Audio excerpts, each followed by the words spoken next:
Ok, pues hola a todos. Vamos a hablar hoy sobre discapacidad y dependencia. Bueno, pues vamos a ser bastante directos en cuanto a los contenidos y luego, si queréis, pues hacemos lo de la otra vez, lo de siempre, que es entrar un poco a debate o a resolver las dudas que os puedan surgir, ¿vale? Entonces, a ver si funciona esto, que esa es otra. Sí. Lo más sencillo para describir la discapacidad y la dependencia y la incapacidad laboral, todas estas cosas que a veces se suelen confundir, es basarse en lo que mide cada cosa, ¿no? En el caso de la discapacidad, lo que mide es cómo afectan las secuelas de las patologías que padecemos en nuestra vida diaria, desde que nos levantamos hasta que nos acostamos, incluso durante las horas de sueño, ¿vale? Y cómo afectan en todos los niveles, a nivel social, a nivel laboral, a nivel familiar, en la comunicación, etcétera, etcétera, etcétera. Es decir, luego veremos en contraposición, por ejemplo, con la dependencia, que solo se miden una serie de cosas que son las actividades básicas de la vida diaria. En el caso de la discapacidad se mide absolutamente todo. Y en base a cómo afectan estas secuelas de las patologías que padecemos en esta vida diaria, podríamos distinguir 3 puntos de corte. Hasta el 32% incluido, eh, eh, cuando no nos consideran todavía personas con discapacidad. O sea, tenemos un 32%, un 31%, un 30% y aún no tenemos derecho digamos, las prestaciones, derechos, etcétera, que nos pueden corresponder a partir de ser considerado persona con discapacidad. El siguiente punto sería entre el 33% y el 64%, que ahí ya es cuando somos considerados personas con discapacidad y tenemos derecho a una amplia lista de derechos, de prestaciones, de beneficios por el hecho de ser reconocido como persona con discapacidad, y a partir del 65% en adelante, que sería lo que antiguamente se conocía como gran discapacidad, ¿vale? Que da derecho a una serie de ventajas o prestaciones, inclusive adicionales a las que tienes reconocidas hasta el 64%. Luego hay 2 puntos adicionales de corte, que sería a partir del 45% y a partir del 75%. A partir del 45%, sobre todo, se utiliza para la jubilación anticipada por coeficientes reductores, ¿vale? Y a partir del 75%, para lo que más se utiliza es para el complemento de la pensión no contributiva, que te da derecho a un complemento adicional a si tienes reconocido un grado de discapacidad del 65%. Entonces, esos serían, digamos, los tipos de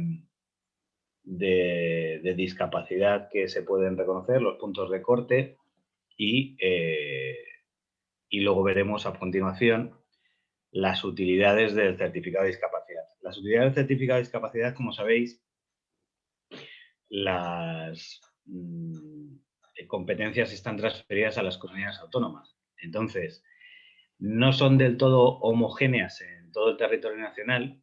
Sí que digamos que hay una línea troncal bastante definida, pero es verdad que dependiendo de dónde resida uno, pues tiene derecho a unas u otras prestaciones, no directamente homogéneas o no iguales que en todo el resto del territorio nacional. Entonces, digamos que hay que hacer un traje a medida en función de dónde esté cada uno, dónde resida cada uno, dónde esté empadronado, para poder saber exactamente qué te corresponde, qué derechos tienes, qué prestaciones tienes, qué deducciones fiscales tienes, etcétera, etcétera. Sí que podemos decir de una forma general que básicamente existen beneficios en casi todos los ámbitos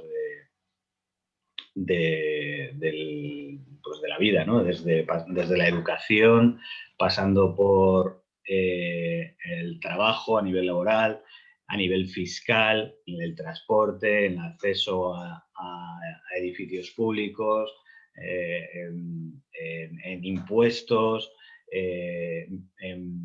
por ejemplo, para acceso a determinados puestos oficiales, a oposiciones. Es decir, el tener el reconocimiento del certificado de discapacidad te da derecho a una serie de ventajas frente al que no lo tiene, digamos, para compensar la desventaja de tener una discapacidad, ¿no? Entonces, nosotros hemos editado una guía de utilidades del certificado de discapacidad que es bastante extensa, tiene 25 páginas y que os la haremos llegar, si queréis, a través de la asociación, porque es verdad que como la mayoría de la gente desconoce muchas de estas prestaciones o utilidades del certificado de discapacidad. Entonces, os vamos a enviar esta guía, si queréis, os lo enviamos a la asociación y desde la asociación os la pueden hacer llegar en un PDF para que sepáis qué prestaciones, qué derechos hay incluso en cómo conseguirlos a través de cada comunidad autónoma. Y bueno, pues la verdad es que la guía es bastante completa y creo que os puede ser de bastante interés. Una cosa importante es que esta guía de prestaciones es muy completa y probablemente hasta de muchas de las cosas los propios funcionarios de la comunidad en la que habitáis hasta la desconozcan. Entonces, a veces solicitáis una determinada prestación, un determinado derecho y ni siquiera os contestan de forma positiva. Con lo cual, ante una negativa, si veis que está recogida esta prestación, este derecho en la guía, podéis acudir a través de la asociación a nosotros para deciros si os corresponde, porque es verdad que algunas de estas prestaciones también tienen una serie de condicionantes, pues por ejemplo, económicos, dependiendo del nivel de renta de la unidad familiar, etcétera, etcétera. Con lo cual hay que hacer, pues eso, más o menos un traje a medida. Entonces hay veces que cuando consultas en la comunidad autónoma de referencia, a veces no te dan la respuesta adecuada porque no te hacen ese traje a medida, te dan una respuesta generalizada o generalista y la respuesta a veces no coincide con tu situación familiar. Entonces, bueno, revisadlo con esta guía que os vamos a enviar. Y luego, si tenéis cualquier duda, pues ya sabéis que a través de la asociación os las resolvemos sin ningún problema. Luego aquí vienen tres preguntas que son muy comunes también a la dependencia e incluso a la incapacidad laboral, que lo veremos en otro seminario. La primera es, ¿me tengo que conformar? Bueno, pues esto es bastante común. Nos suelen llegar muchas dudas de, oye, me han dado un X% de grado de discapacidad. Perdona, están intentando entrar, me parece. Hay por lo menos 2 personas intentándolo. Mira, a ver. No te salta, ¿no? Por lo que veo. No salta, ¿no? A ver si... 12 participantes, pero yo no lo veo, a ver. No,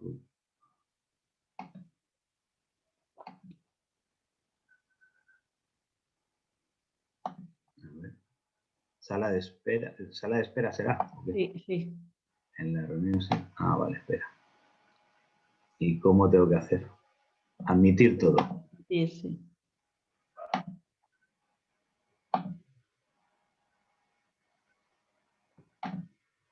Creo que ya, ¿no? Sí, eso creo. A ver, vamos a ver. Aquí, participantes. Sí, ya están. ¿Ya está? Vale. Me avisas porque yo no me salta. No.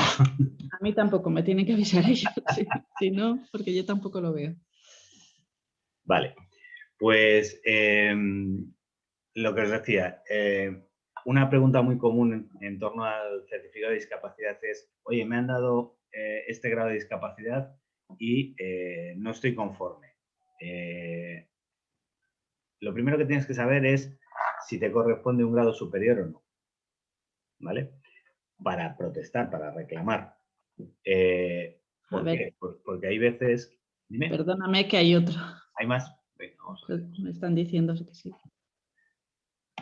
A ver si... Participantes... Pues ¿No? aquí no veo a nadie más. Vale, pues nada, habrá entrado con con el anterior grupo. Lo que pasa es que me lo debí de pedir justo a la vez. Vale. No, ¿No te no veo a parece? nadie Pues nada. más. Vale, Vale, pues ok. perdona. Nada, nada. Entonces, lo que decía, a veces nos da un grado de discapacidad y no estamos conformes muchas veces porque vemos que hay una situación similar en un conocido, en un familiar, en un vecino, en alguien, un amigo, que tiene las mismas secuelas, la misma enfermedad, sobre todo suele coincidir, y le han dado un grado superior, ¿no? Entonces, lo primero que suele pasar es, oye, a este le han dado un 37 y a mí me han dado un 33, ¿vale? Bueno, pues a lo mejor te corresponde un 37. Lo primero que hay que analizar es si te corresponde o no. Si te corresponde, obviamente se puede reclamar. Pero lo que hay que analizar también es si esa reclamación te sirve para algo. Es decir, por ejemplo, entre tener un 33 y tener un 37 no existe ningún derecho o prestación adicional a la que tienes ya por el 33. Entonces, interponer una reclamación para obtener 4 puntos más del grado de discapacidad no te van a llevar a ningún fin, salvo el tener un numerito ahí, superior. Con lo cual, pues yo creo que no merece la pena, ¿no? Entonces, lo primero es hacer un análisis de viabilidad de tu caso concreto, de saber si te corresponde o no un grado superior. Incluso yo os diría que antes incluso de solicitar la discapacidad, analicéis la viabilidad, porque muchas veces vamos a solicitar el certificado de discapacidad sin saber si nos corresponde. Entonces, lo primero es saber qué te corresponde, porque si te corresponde un grado de discapacidad que te compense, es decir, que te vaya a confirmar o acreditar el ser una persona con discapacidad, certificado de discapacidad, pues es interesante. Si directamente en el análisis de viabilidad te sale que estás por debajo del 33, pues no es el momento de solicitarlo, porque vas a perder tiempo, te vas a frustrar, no merece la pena. O sea, lo principal en todas estas prestaciones, en todo este tipo de cosas, es conocer, bueno, yo creo que para todo en la vida, ¿no? Es conocer tu situación, es conocer cuáles son tus derechos, qué es lo que te corresponde y a partir de ahí tomar decisiones que te van a ser mucho más rentables, mucho más eficientes, porque el pedir algo que no te corresponde, pues al final pues es una pérdida de tiempo, es frustrante, a veces es darte con una pared y en casos, por ejemplo, en los que se hace a través de un abogado que cobra por adelantado honorarios, pues es hasta pérdida de dinero, ¿no? Entonces, yo os recomiendo que siempre hagáis un análisis de viabilidad para saber lo que os corresponde. Tanto inicialmente como si ya lo habéis solicitado y os han dado algo que pensáis que está por debajo, ¿vale? Si pensáis que es algo que os han dado que está por debajo de lo que os corresponde, pues porque tenéis un caso de un familiar, de un amigo, de un conocido que con un diagnóstico similar, con unas secuelas similares, le han dado un certificado de discapacidad superior, pues tenéis que saber si con vuestros informes, con vuestro relato de la discapacidad que tenéis, de las secuelas, os corresponde un grado superior. Y luego saber si ese grado superior os vale para algo, porque hay veces que os digo, se reclaman grados superiores que no tienen ningún objeto final, salvo el tener un numerito más alto, ¿vale? Entonces, y esta pregunta la solemos hacer de forma muy recurrente. Oye, vale, perfecto, a lo mejor te corresponde un 41, pero realmente, ¿para qué quieres tener el 41 si ya tienes el 34? ¿No? Y la respuesta es, bueno, pues porque me corresponde uno más alto, sí, sí, pero te corresponde uno más alto, pero ¿para qué quieres tener un reconocido uno más alto? Si realmente no vas a tener derecho a nada más adicional a lo que ya tienes reconocido por un 34, ¿vale?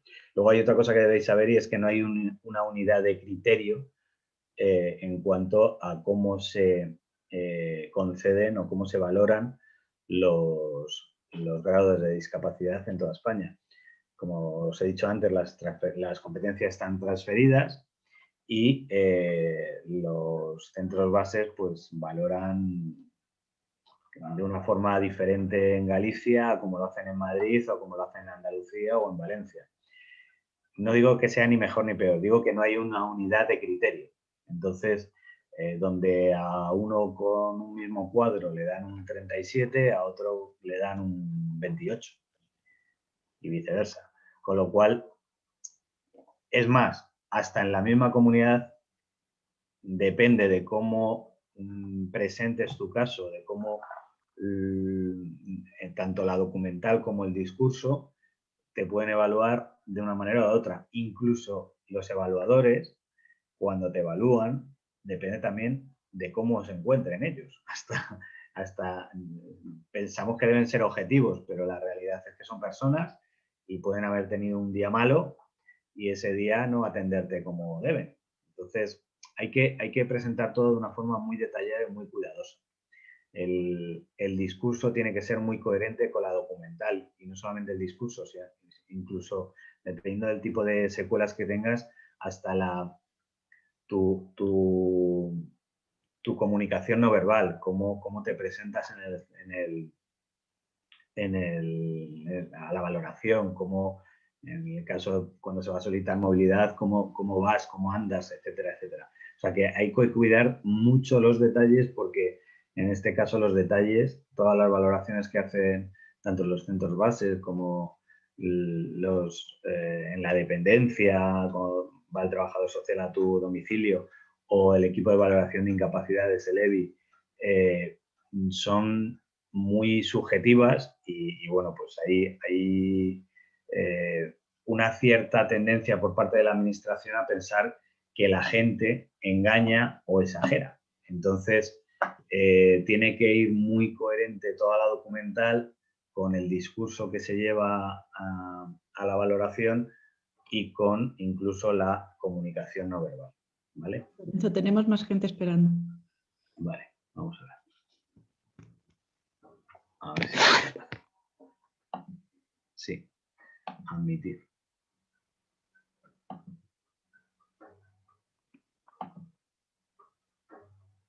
Vale, creo que ya, ¿no? Vale. Ok. Vale, la siguiente pregunta es, ¿puedo solicitar una revisión? Pues sí, en el momento en que pensemos que nuestras secuelas, nuestras patologías se han agravado,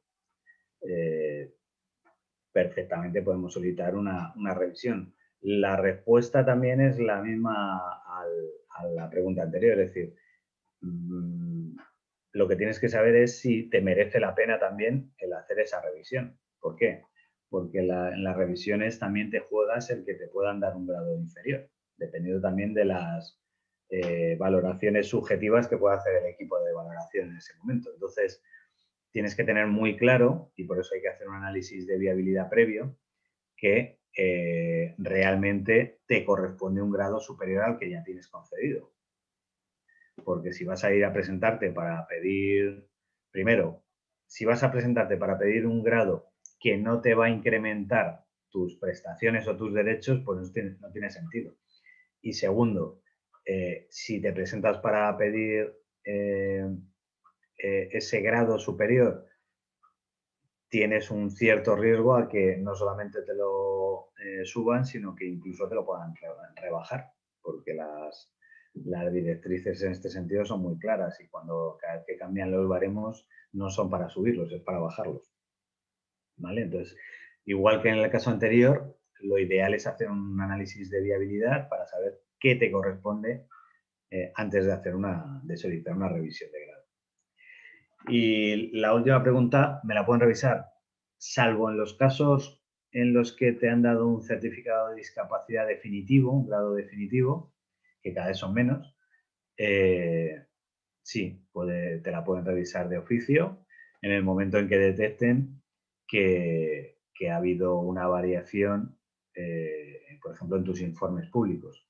Si de repente tu enfermedad ha mejorado, las secuelas han mejorado, pues te pueden hacer paralelamente una revisión y para rebajarte el grado de discapacidad. Incluso cuando han cambiado los baremos, han llamado para hacer revisiones, obviamente para bajar. Siempre que te llaman no es para subírtelo, es para bajarte. Así que eso es un poco el certificado de discapacidad y, como os digo, luego comentamos en la charla las dudas que podáis tener, pero os enviaremos esa guía a través de la asociación de las utilidades del certificado de discapacidad, que creo que puede ser interesante que la tengáis a mano siempre para cualquier duda que os pueda surgir.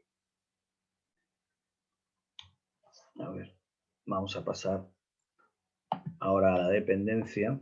Igual que en el caso anterior, lo más sencillo para saber exactamente distinguirla es preguntarnos qué mide. En lugar de entrar en definiciones metafísicas, pues lo mejor y más sencillo es qué mide la dependencia. La dependencia lo que mide es cómo afectan las secuelas de tus patologías en las actividades básicas de la vida diaria. La discapacidad, decíamos, que era cómo afectan las secuelas de tus patologías en toda tu vida diaria y en todos los ámbitos: laboral, social, familiar, comunicación, todo.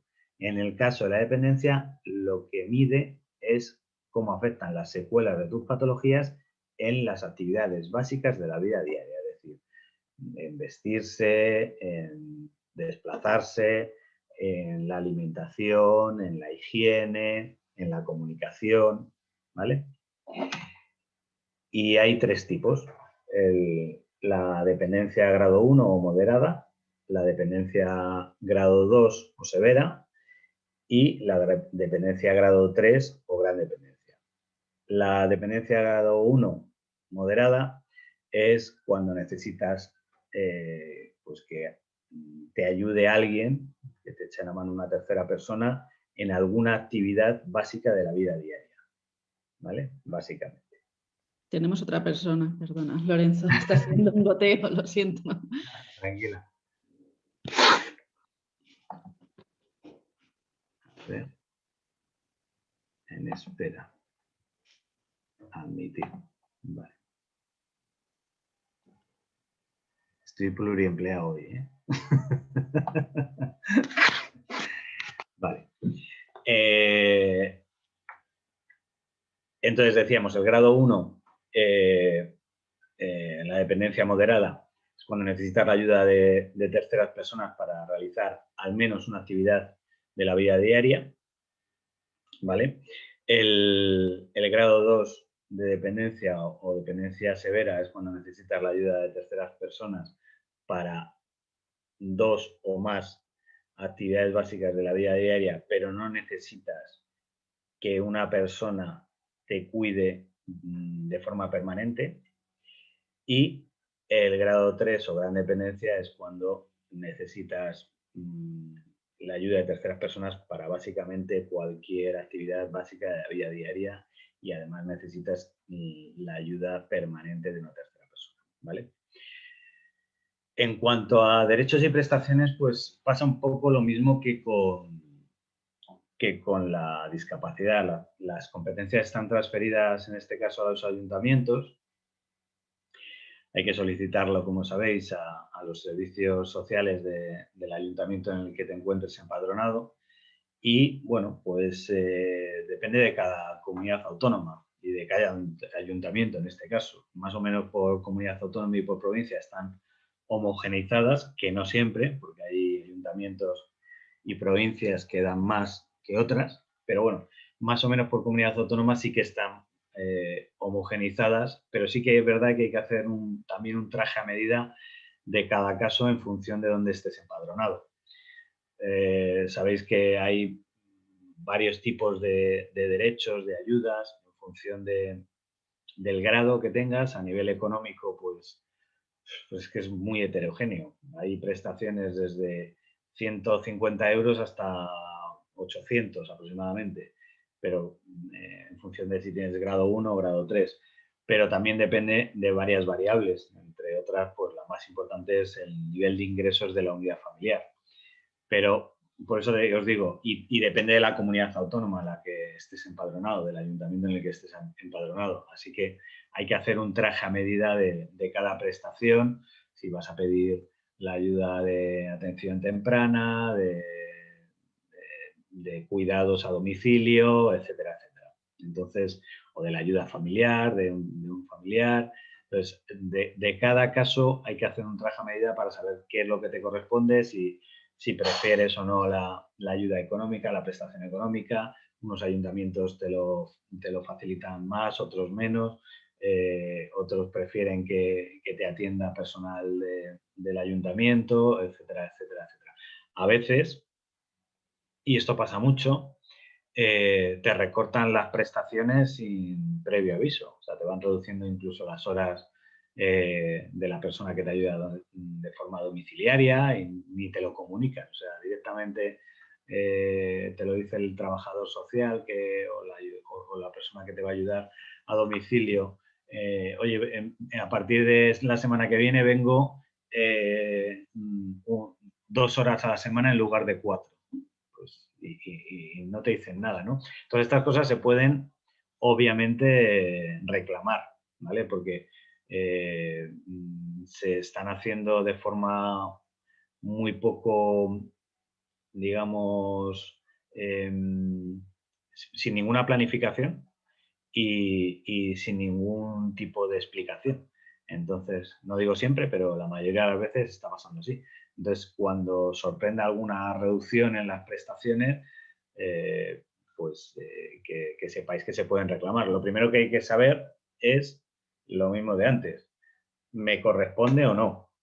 En función de la política que tenga el ayuntamiento en ese momento, pues puede que sí o puede que no. Y luego, si te corresponde, eh, lo que tienes que saber es si te interesa o no reclamarlo. Porque a veces la reclamación tampoco te va a suponer ninguna prestación adicional.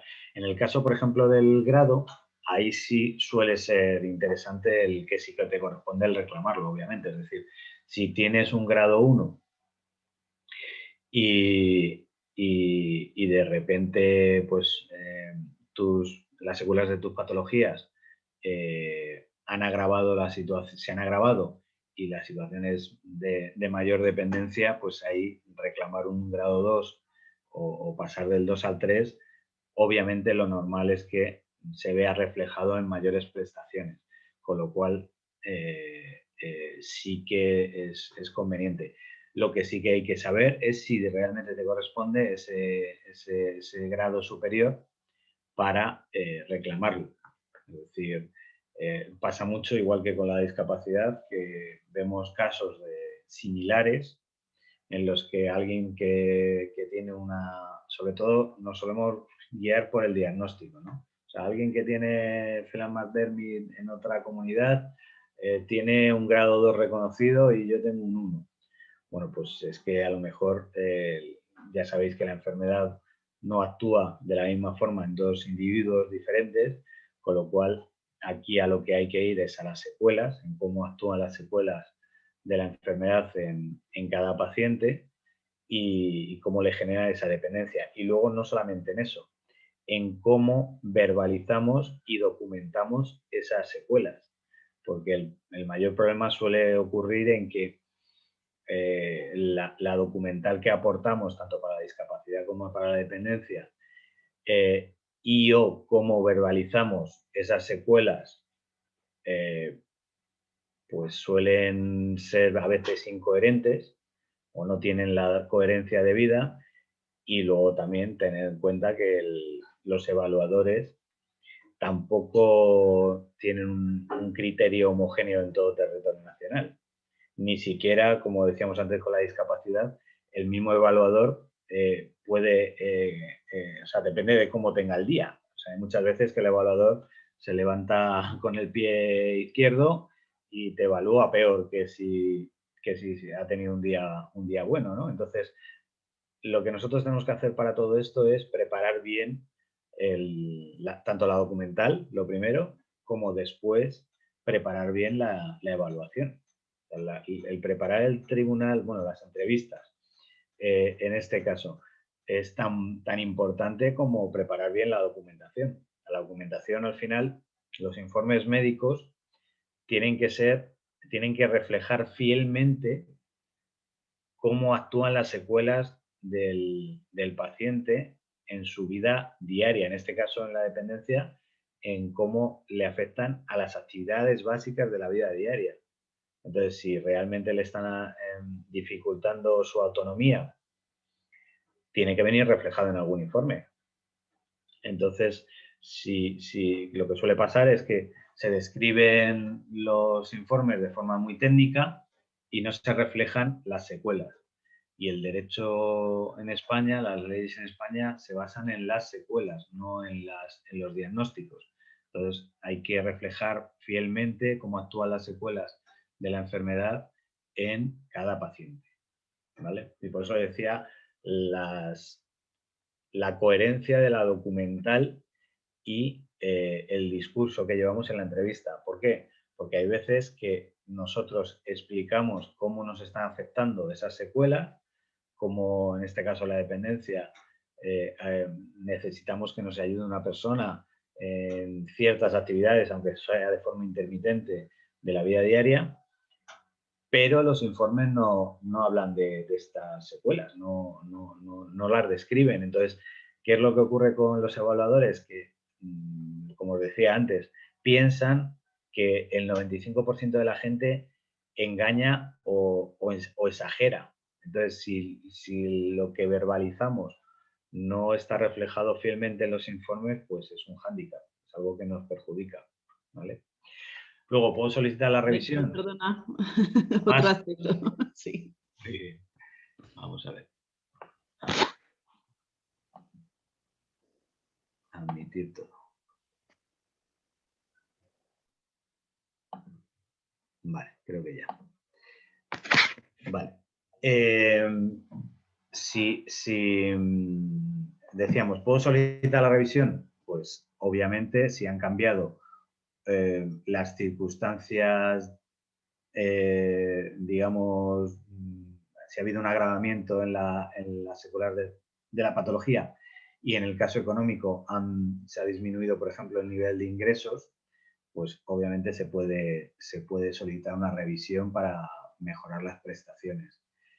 ¿Y me la pueden revisar? Pues sí, igual que la discapacidad o la incapacidad laboral, te pueden revisar, salvo que te otorguen un grado definitivo, que cada vez otorgan menos, te pueden revisar en cuanto detecten que ha habido o un incremento patrimonial, en el caso de las prestaciones que están vinculadas a los ingresos de la unidad familiar, o si detectan que ha habido una mejoría en cuanto a los informes públicos de las patologías que padeces, ¿no? Entonces sí que la pueden revisar, y cuando te la revisan no es para darte un grado superior, cuando te la revisan de oficio es para rebajarte el grado. Así que eso es lo que debemos saber de la dependencia en líneas generales.